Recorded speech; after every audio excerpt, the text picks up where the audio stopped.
Texas is barely out of the intense weather disaster it's been experiencing over the past couple of weeks. And what is clear is that government and politics had a lot to do with why it was as bad as it was. And so joining us now is a man who knows a little something about the politics of the area. Thrilled once again to be joined by the author of T.O. Bernie, as well as former senior advisor to Bernie Sanders for president, Chuck Rocha. Welcome back to the Damage Report. Good to be here. Always glad to have you here. So it was pretty devastating. And a lot of the attention I think was focused on, for instance, Ted Cruz not being there. But there was a lot of politics that played into this. Early attempts to spin the entire thing as a result of, the Green New Deal having already been passed, I guess. And there have been frozen windmills. What did you think about that initial narrative that was rolling out as the situation was developing? I was thinking of what my old Uncle Danny used to say, which is, you can't fix stupid. That's what I was thinking. Like, there's just no way in heck that you're going to be able to say this has anything to do with the Green New Deal or with windmills or with any of the other. It had to do with a lack of political will and leadership and nothing else. Texas is the only electrical grid that is not connected to the national grid. So if you were to have a catastrophe, you could pull energy from other parts of the grid.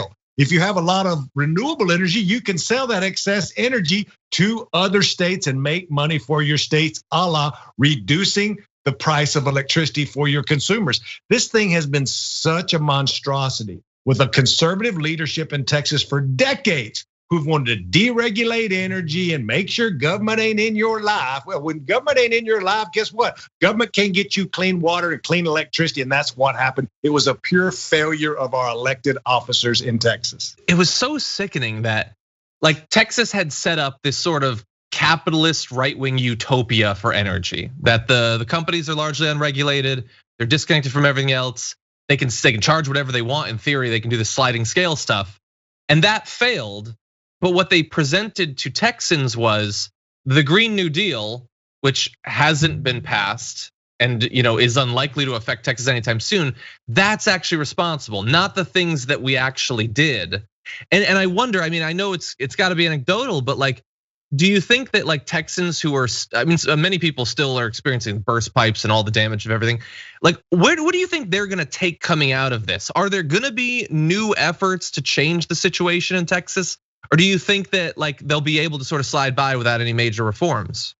There's good news and bad news politically. It's nothing but bad news for the people of Texas, but just politically. I'm the political guy. You have me on here to talk about politics. I'm never going to try to disguise myself as a policy expert. My God, listen to how I talk. But just in the pure politics of this, is there's winners and losers.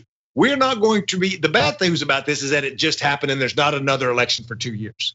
That's the bad news for Democrats. The good news is that everybody in that state needs them some electricity and water, and they will not forget this. Some of them will. The right wingers who automatically want to say fake news and we never going to get those folks back, and that's fine. Democrats waste way too much time worrying about that 20% of crazy Republicans who ain't never going to vote for Democrats, who Democrats, especially corporate Democrats, think we're going to get them back on our sides. We're not. But those middle of the road Latinos in the valley, those middle of the road working class folks who ain't really Trump Republicans, they're really not AOC Democrats, to be honest with you. They're just folks trying to work for a living and make an honest living, pay their taxes and get their kids in some kind of an education. Those are the ones who are like, I pay a lot of taxes. My electricity should work when it should work. I pay my light bill every month. I shouldn't have to boil my water. Like, this may, I think, engage just enough people, because over time, the Texas politics is narrowing.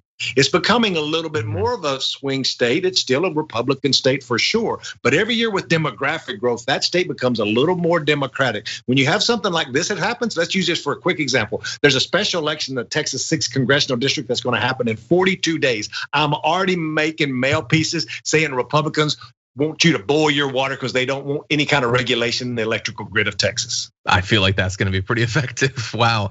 Okay, so we're going to have to see what happens with that. And certainly we're going to see in broad strokes how Texas politics develops and how this might play into it. I'm also curious, just really fast. I know a lot of words have been said about, for instance, Ted Cruz and everything, but for some of the individual, for some of the individual politicians, obviously a failure of leadership. But like when I see that one mayor who is like, it's survival of the fittest. Now that person has resigned. But like Abbott was lying to Texans on the eve of it. The Attorney General of Texas was saying, if you got charged too much, you should have looked at the fine print. And Cruz is jetting off to Cancun. For some of these individual Republicans, do you think this is likely to hurt them in their next cycle? It might be a couple of years. Do you think this is something people might remember? Cruz has got a little easier. He's not up for re-election until 2024, and people have a short memory. But these statewide officials who have to run statewide, the governor, the lieutenant governor, this crazy attorney general, all of these folks, the railroad commissioner, like all of these folks are up in less than 2 years. And if Texas, the problem with Texas, and the reason these guys get away with it, is it costs so much money to run a campaign for us to go put a mail piece out to everybody and says, that dude over there, he's the one who wanted to deregulate your electricity and why your electrical grid went out. There's just not enough money that's ever been spent in Texas to tell regular folks how Republicans are really screwing them. So they get away with it year in and year out because there's just more and more Republicans. But to my point, every year there's more and more Democrats because 1 out of every 2 school kids in Texas is a kid of color.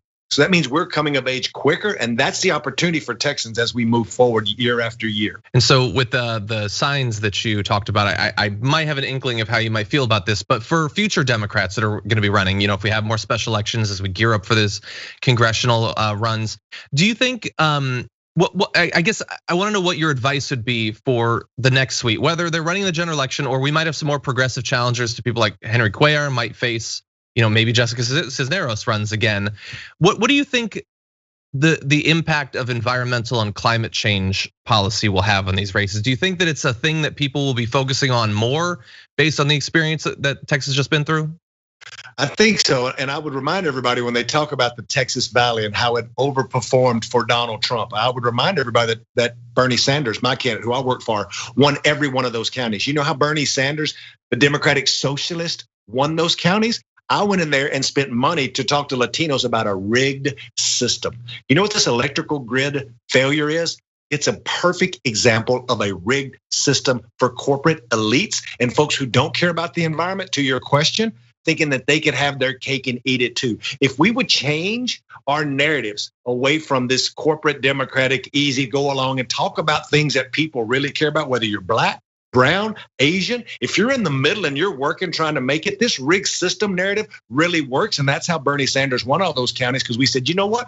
All those fellas, all those folks over there, they got advantage because they're rich and they have lawyers and accountants. Us, we're paying all their bills and we're left with an electrical grid that won't even work.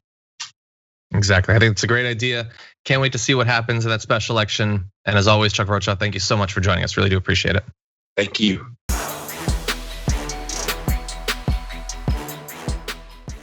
Check out the Damage Report podcast each day, wherever you get your podcasts, whether Pocket Casts or Stitcher or iTunes. You can join me as I give you the news and stories you want, with a range of co-hosts and interview guests jumping in on the fun each day. Again, that's the Damage Report, wherever you get your podcasts. And if you get them at iTunes, don't forget to rate and review. Sometimes I'll read them live on the show.